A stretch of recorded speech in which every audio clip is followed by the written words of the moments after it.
Unfortunately, both of them are straight. But that's not going to stop any of the ravenous Swiss cheese cinematic universe fanfiction writers all over the internet.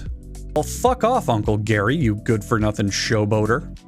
Uncle Gary, you are so bad at sweeping, it's unreal. Become cheese, damn you! Cheese on higher shelves have more rights, power, and authority than the cheeses on the lower shelves, just like God intended. This forge hammer, replicating what I do to your mother, pounds the hot steel into a series of hammer-shaped impressions. They then clamp the hammer in an automatic circumciser, polishing the hammer's head and making it easier to clean. One added benefit of this that isn't talked about often is that it also improves the speed of the hammer, allowing for more rapid thrusts. Then it's off to a nice safe cooling dip and oh my god, oh Jesus! What the fuck just happened? The end of the hammer is secured in a clamp, and something else deviously sexual happens to it. I mean, seriously, look at what's happening. You can feel the air getting warmer in that factory by the second. They pour liquid blue inside this robotic male masturbator, which will eventually trap a nearby horny robot, who will then be exploited to make a superior hammer handle in exchange for his freedom of his robot genitals. After all, there's some very confusing screwdrivers out there. Because despite our technological advances, we have yet to invent something called a sewing machine. This machine imagines the liner is its stepchild and punches holes in it. Fortunately, most roller skates are immune to their neuropsych implants. Oh, you know what? This one's pretty boring. Let's just move on. They smudge around a little bit and look like absolute shit. White, yellow, borange, red, stink, Movember, bloop, pertangle, racist green, mystery color, and even red again are available as colors for pencils. Because 99% of all the planet's industry is made to boil water. Using a very long and thin hammer with numbers written on it, a single group of wax-coated pencils is not a threat, and can be— Oh god. Oh god, no. I am not trained for this. I am not trained for— Run! Everyone run! It's happening! Run! Run for your lives! Pencils found guilty of wanting to be pens are immediately executed. One at a time, the pencils shoot through a vat of— green? Again? How does this keep happening?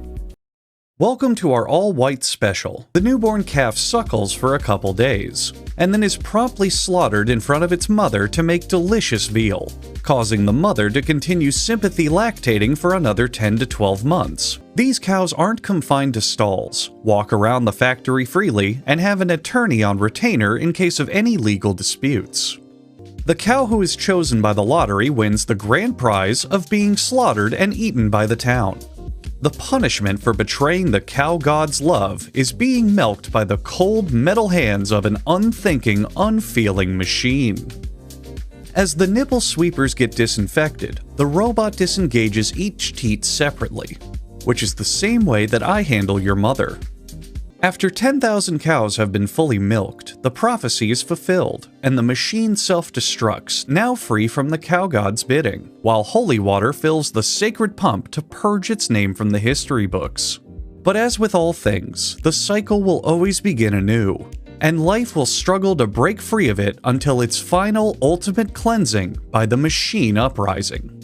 Next up, a machine called the Fast-Acting Envelope Redirect Target Reader, or FARTR for short, processes the envelopes at high speed, optimally discarding another 10% of them to lighten the Postal Service's workload. Meanwhile, large envelopes go through a machine called a flat sorting— machine. God, this is boring. Booty, booty, booty, booty, rockin', but we can't decipher the rest. This model has raised rectangles, just like every single other garage door ever made. And poisoned wood is nailed into the gaps, killing any garage door-seeking termites. Ignoring all safety instructions, an employee backwards walks an insulation injecting machine while our lawyers petition this factory to call it the insulation filling machine.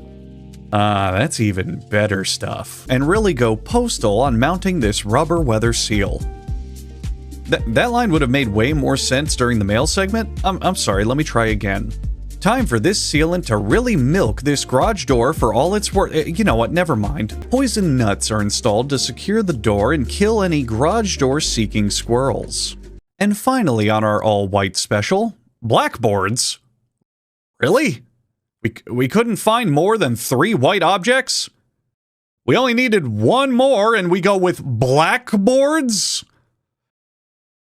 It's not that I have anything against blackboards, but we had a thing here. I mean, okay, fine. Chalk is white, I guess, sometimes. Okay, forget it. The all-white special featuring blackboards.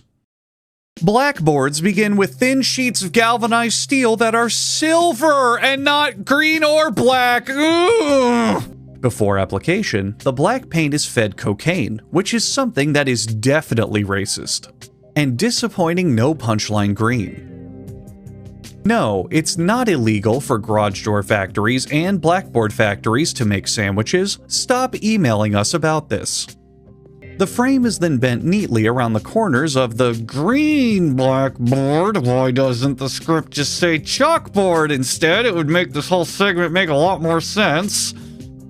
This restaurant owner makes their own tomato sauce from scratch and... Oh, wait. Oh, I totally get it now. No wonder the colors thing made no sense. I've accidentally been reading the script for the How Italian Food is Made segment, which has nothing to do with blackboards at all. Hey, wait a minute. Yeah, that's what I thought. This isn't the script to the all-white special at all. It's the script for the all totally unrelated items special. No wonder there wasn't a single joke about cum in the all-white special. That just wouldn't make any sense.